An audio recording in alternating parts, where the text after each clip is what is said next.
Welcome to the April edition of ForecastDirect. I'm Leo Feler, a senior economist with the UCLA Anderson Forecast. And this month, we're very honored to be speaking with Kathryn Edwards, who's an economist at RAND and a professor at the Pardee RAND Graduate School. Kathryn, thanks so much for joining us. Yeah, howdy, and thank you for having me.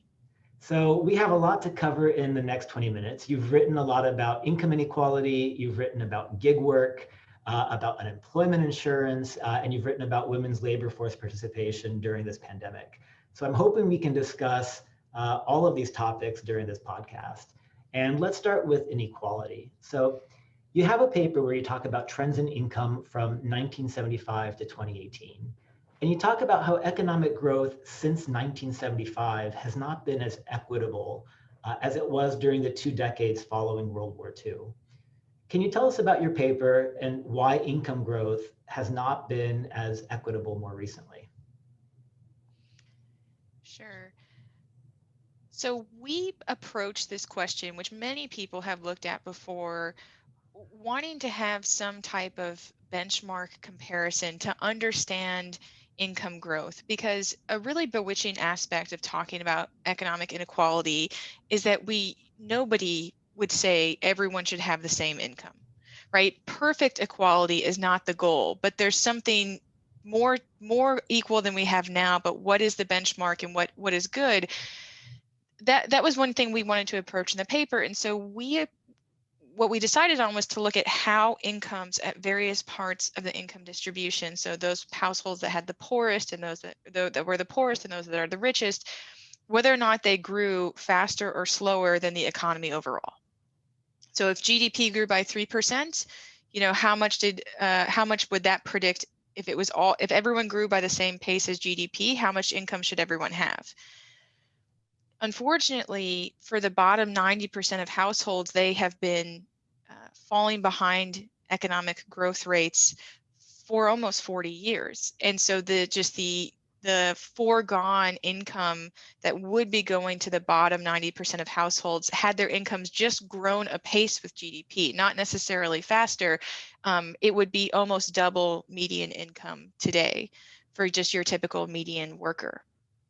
And if you add that up over time, it comes out to almost $2 trillion a year that would be going to the bottom 90% of households, but is instead going to the top. So if you think of economic growth being a parcel that you dole out every year, what we documented was that the top 1% basically grew kind of 300% faster than economic growth, and the bottom 90 grew slower. So why is that? Why did economic growth not accrue as equitably to the bottom 90%? Yeah, so how people answer that really depends on which primary they vote in. That comes down to very strong held opinion about where economic growth comes from, and it is really hard to convince people that what they already believe isn't the answer. And I say that because this was a paper that we thought was relatively staid accounting. It's pretty straightforward, and we got all kinds of pushback, and it became very political, even though it wasn't a political paper for us. Lots of research has shown that the bottom 20% will have faster income growth if the minimum wage is higher. There's been great research that's from a professor at UC Berkeley who looked at the effect of the minimum wage increase of the 1960s, which increased the applicability of the minimum wage, which occupations it covered. There's been research that has shown from Hank Farber out of Princeton that unions contributed greatly to the middle class in the United States, but it's never one thing, right? And it could be multiple things that move in different directions that cause this. And so I think there's no one single explanation, and it's certainly nothing that we had the capacity to look for causal reasoning in our paper. This was kind of, here's the accounting, we can look for reasons. But I would say that I think it goes pretty counterintuitive to what people would expect. One thing we ended up talking a lot about this summer, because it came out not that long before the George Floyd protest, were that some of the strongest Black income growth that we documented was during the Jim Crow era, right? And that people tend to link in their mind that the increase in civil rights was a one-for-one mapping to the increase in economic rights and economic prosperity, but in fact, the gap between wealth of white and Black Americans is larger now than it was in 1968. And so there are so many pieces and layers to this. We don't have a great cause, but we think it's both things that have been identified and people have talked about, like the minimum wage and unions, but and also probably things that we haven't thought about and talked about enough. Got it. So do you think economic growth might become more equitable during the next few decades, right? Given the technological changes we've experienced and that have been accelerated because of this pandemic, do you think, we're as the economy rebounds and as we have faster growth that we're forecasting for these next several years, that the distribution of this growth will mirror the distribution that has occurred before the pandemic, where the bottom 90% wasn't really getting, its proportionate share of that growth? All right, well, that's an easy question. so I mean, I'm optimistic on a lot of levels. I think that a higher minimum wage above what it is now would help, but I think probably something that would move more would be the end of the tipped minimum wage.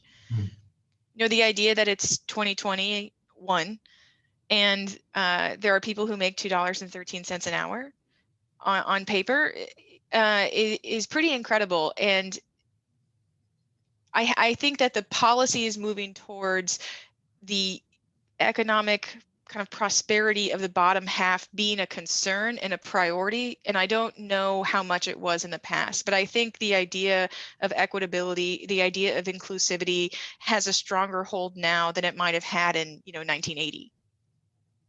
So I also think that the Fed has truly changed a lot of its posture around the mandate of full employment. I think that they have, I was reading 2 days ago in the paper about how they are starting to benchmark around the Black unemployment rate, right? Something I never really thought the Fed would put as a priority in terms of economic benchmarks. And I thought that was a reason for optimism. If you only look for success amongst whom there are people who are mostly successful already, it's pretty easy to leave people behind. And indicators and data, these things drive the decision making and the policy making. And so I think that that's starting to change as well. All right, so we have some optimism for what economic growth might do to help alleviate some of the income inequality going forward. Let me turn to your work about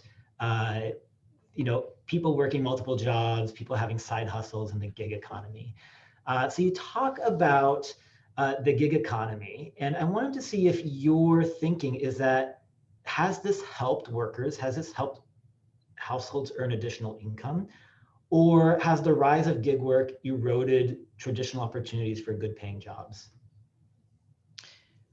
What we documented in the paper, looking from the era of around 1996 to around 2015, so over this 20-year period, we were looking at who holds multiple jobs and what types of jobs they are. And the survey that we used does not ask about gig work, but it does ask about casual earnings, moonlighting, other income not specified. And so this is how we were able to piece together whether or not you were in formal or informal employment in the data. And what we found is that multiple job holders and gig workers really aren't the same group. So there are a lot of people out there who work 2 jobs, and it's very stable. So so you can imagine someone who's like a paralegal at 2 different law offices, or someone who works half-time and then also runs a business, right? These are very long-term jobs. They stay in them for a long time, and together these earnings kind of push them to a place of economic security. The people who had informal work arrangements, people who said in a survey that they moonlighted, that came much more infrequently. And if they did that type of work, it was not 9 to 5. And it was not every month or every year that they were in the survey. It was very sporadic in how these earnings were used. So I think that we were limited in the time period we were looking at. There could be people who are 100% full-time gig workers all of the time. I think that it is a relatively small group. and that instead there are people who use it as like a as needed supplement. Like, you know, the pipes burst in my house because there was a big storm in Texas and we need a extra couple $100. You know, I could go drive, or I could clean something, or do one of these gig tasks, and then when I have the money, I don't. And I saw it much more as a reflection of the lack of emergency savings amongst US households, and less so a fundamental change about our labor market. I mean, we definitely saw patterns that aligned more with people needing cash quickly, and less so people eschewing a formal sense of employment because of the freedom of an online platform. So that was how we saw it, and that was definitely the explanation that aligned much more. Like, the intuition of people needing cash but not having savings was much more in line with our findings. So now a little bit of a controversial question as a follow-up to this, which is, given your findings about how households, how individuals are using this type of gig work side hustle, what are your thoughts on something like Prop 22 and classifying these types of workers as employees? Would that create barriers to entry and make it perhaps more difficult for people to engage in these side hustles? Or would that actually benefit people in terms of allowing them to earn more when they are actually engaged in these activities? That is a great question. I will say, so 3 things. One of the findings that didn't make it into the paper that we're developing separately and will hopefully be published this year is that the rate of multiple job holding, kind of the incidence of doing gig work, falls when the minimum wage rises. So if you were earning sufficiently at your primary job, or if your earnings increase because of something like a minimum wage increase, we saw a lot less casual earning. So that, I think, is a good, if not published in peer-reviewed fact, that we would want to add to the conversation.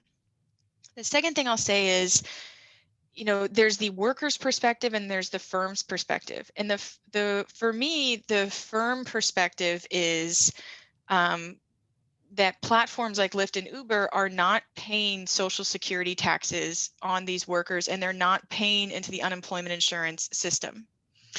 And the classification question becomes really wrapped up in, access to work, when, from my perspective, the question should be, what are they giving into the system and what are they getting out of it? So I think there's been at least 3 reports from the Government Accountability Office about how many people who work full-time at Walmart are on Medicaid, right? And that the fact that they pay such low wages is subsidized by the government stepping in. I mean, that's kind of the same question from a different perspective when you look at Uber and Lyft drivers, that they are not paying into the employer risk system that exists. And I think, the recession offers more of an insight into that than Prop 22 for me, because I think I read about 5 articles about Uber's new CEO talking to anyone who he could in Congress to get relief for his drivers, not from the unemployment insurance system that they don't pay into and he doesn't want to pay into, but from some type of relief for his drivers who weren't going to be able to work. So they have a need. They've expressed that there's a need. They've said that they need to provide risk and insurance to their workers. They just don't want to do it in the venue that's available because of whatever reason that I can't speculate on. So I'm not familiar enough with the details of Prop 22, but this is another example of pushing more risk onto workers, one that even the CEO of Uber said that they were not able to face on their own. So I think there's more room for creative policy about classification. I think the classification argument itself would be a lot different if there were, say, a kind of like per cap 1099 issuance tax that employers had to pay. So, sure, they can be classified as gig workers. You can give them a 1099, but every 1099 you issue, you have to pay $10, yep. $50, something like that. And then if you can't force the incentives through legality, you can work with incentives through the tax system. And I think that, so long as they have so much money to lose, they'll never, like, that their incentive is so clear, no matter what they say they want, like, their incentive is the money they don't want to pay. So I think, you know, you can just change the incentives sometimes easier than you can change their classification. So since you brought up the pandemic unemployment assistance, let's use this as a way to transition to talking about unemployment insurance. So we saw during this pandemic that unemployment increased to over 14%, the highest since we've had since the Great Depression. And we're now at about 6% unemployment, although to your point, this varies, drastically between white unemployment, black unemployment, which is still, close to black unemployment, still close to 10%. But the overall unemployment, 6% compares to 3.5% that we had right before the pandemic hit. Given the number of people that entered the unemployment system, given things like Uber advocating for, pandemic unemployment assistance for gig workers, right? How do you think that our unemployment insurance system performed during this time? And what are some thoughts about reforms that our system needs going forward?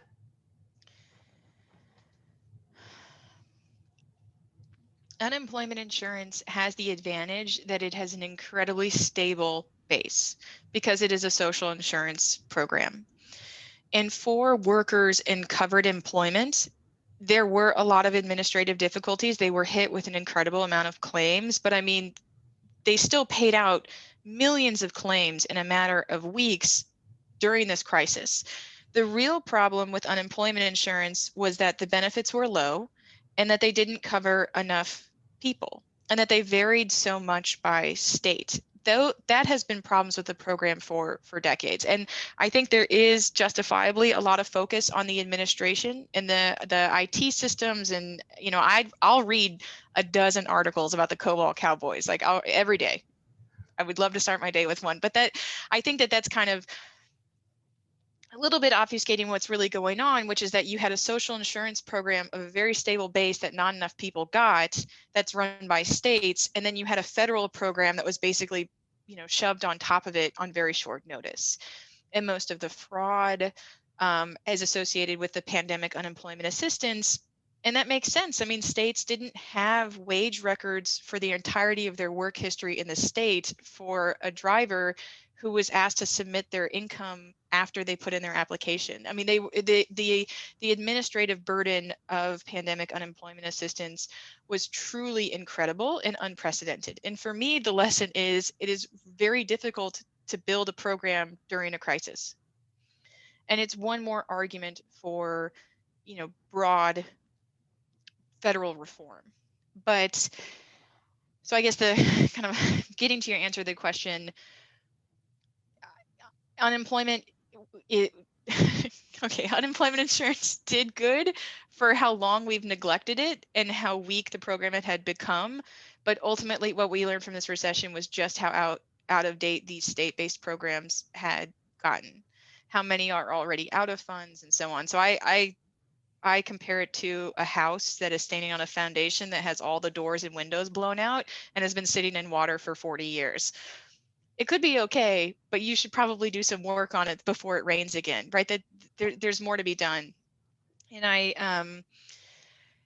think that it makes the conversation kind of hard talking about in terms of policy, because the regular state UI program without the federal add-on and without pandemic unemployment assistance is truly a separate program than pandemic unemployment assistance, even though they were administered by the same state workforce agencies.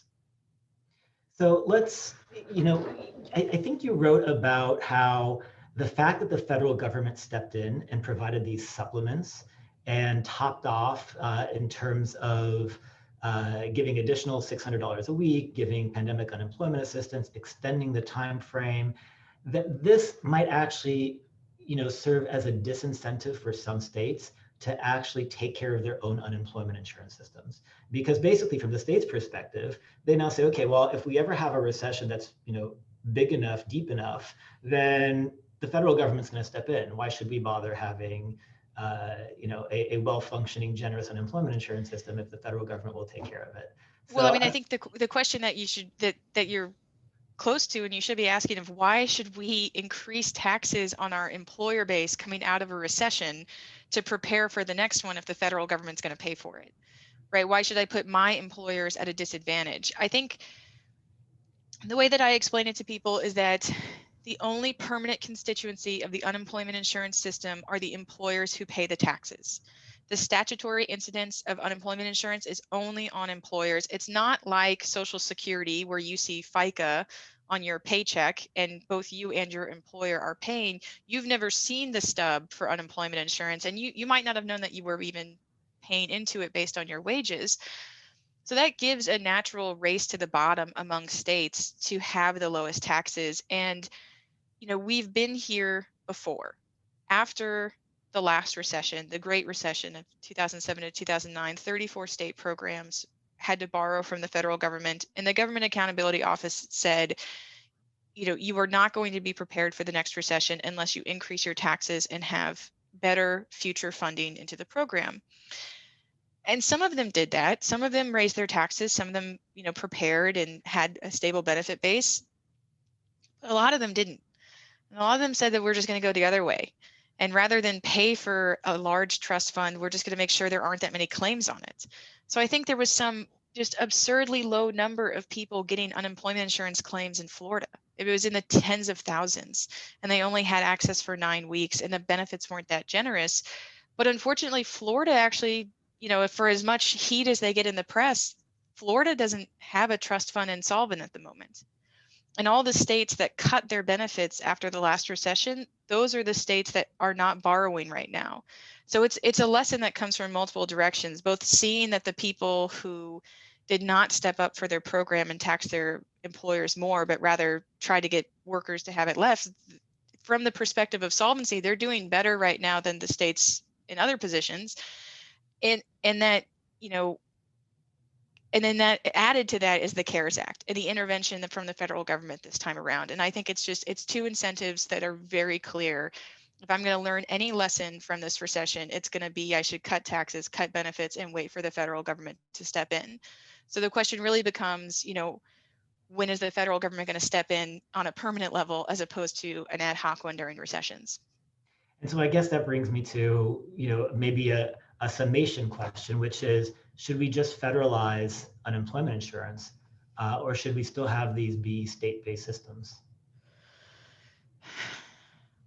Yes, I think there needs to be room for states to do what is appropriate for their state, and then move benefits up to the federal government. So, or maybe a more concise way of saying that would be, there is a role for states and there is a role for the federal government.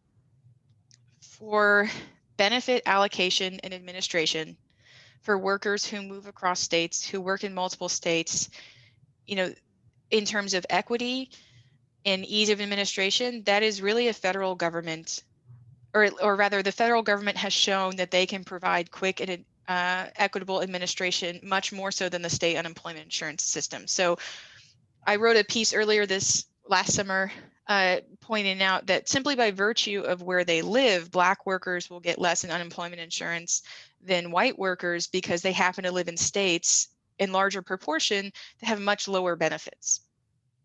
Now, you can argue that they chose to live there. I would say I would never argue that a lot of Black people chose to live in Mississippi without seeming, a little short-sighted and naive.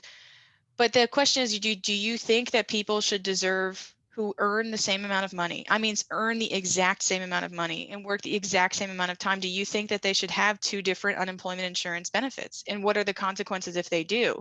We've seen so much the consequences of inequality and disparity. If we had a choice to change that, a federal uniform benefit that's based not, that's based on their earnings. I've had people ask me, what about cost of living across state?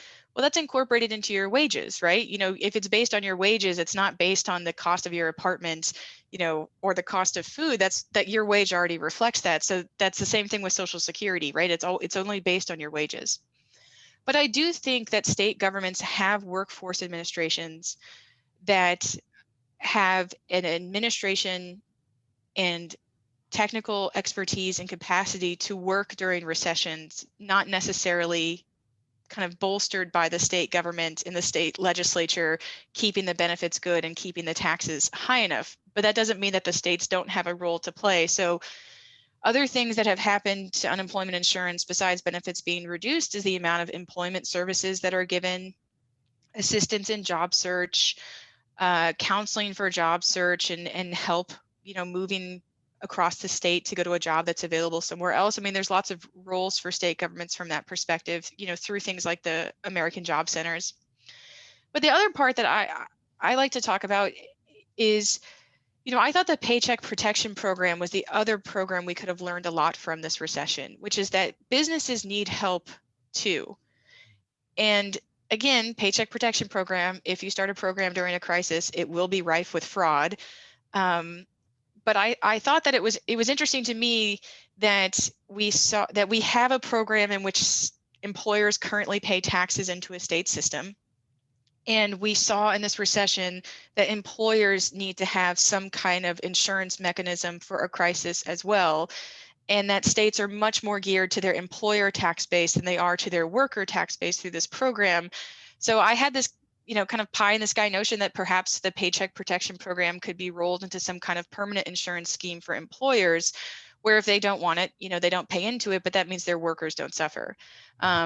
And this would be, kind of one part moving the work share system into a requirement where you would pay employers to not fire their workers, but pay a portion of their wages to keep them on payroll. So all of this rambling is indicative of the fact that there are so many options for unemployment insurance, and we haven't taken any of them because we have not meaningfully reformed the system since 1976. And even that's a pretty generous kind of summary. I mean, I said 1976, and someone who knows a lot more about unemployment insurance than me said he wouldn't put it a day past 55, right? So we have decades of experience and so many recessions that we've learned from, and we've incorporated so little into how this program is fundamentally structured. So something for unemployed workers, better benefits, more equitable benefits, something that provides services to employers. There's so many things that we could incorporate, and at the moment, states have very little incentive to do it on their own. So what's, to kind of wrap up, what do you think is the most important takeaway from this pandemic about our country's social safety net? What lessons would you take away for the future and for going forward? Well, number one, social insurance provides the most stable base. Number two, state benefits have a kind of fundamental inequality about them, state varying benefits. And number three, it's during a crisis is a really bad time to prepare for one.